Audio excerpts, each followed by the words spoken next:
Ravindranath is the co-author of the IPCC reports and a professor of ecology at the Indian Institute of Science. He joins us live now from Bangalore in India for more. Professor, first of all, just talk us through, how shocked are you by these temperatures you're seeing across the world this week in particular? The scientists a few years ago in their reports, they didn't expect that the earth would warm so quickly. We knew that we are on the course to a warmer world, and the models didn't forecast or predict this level of warming. It's a surprise for everybody, to be honest.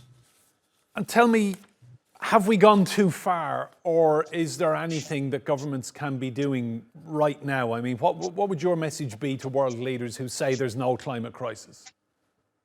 No, there is climate crisis because the scientific evidence around the world with extreme, climatic events, whether it's heat stress or floods in many parts of the world and cyclones, they're all very well established. So there is scientific evidence beyond doubt, especially from the reports of the Intergovernmental Panel on Climate Change.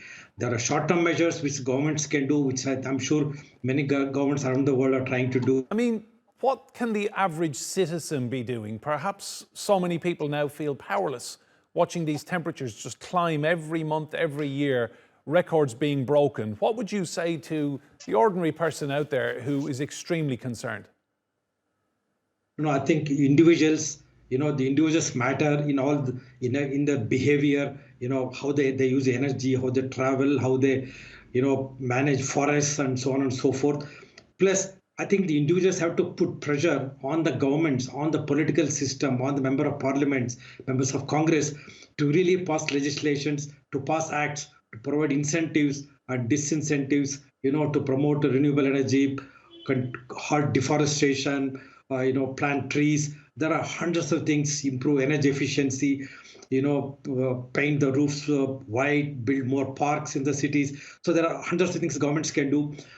People have to put pressure on the governments. Right now, people still think, climate change is not a priority issue to be addressed. There are more problems, whether it's Ukraine war, whether it's drinking water crisis or food prices. There are many immediate challenges.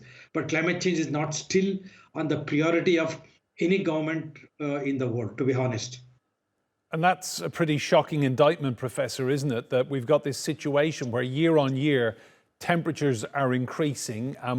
We seem to be reaching breaking point, and yet it's on no government's agenda. Yes, well, that's true. There are all kinds of promises made, under the UN Framework Convention on Climate Change.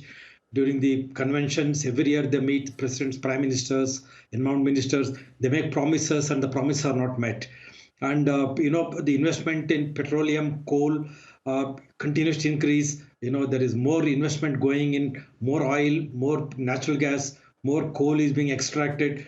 So I think the world is going merry on fossil fuels, and very little is being done, I would say, at a global level. There are some countries in Europe, they are doing very well in their action towards reaching net zero emissions, in the 2030s and 40s and 50s, they have promised.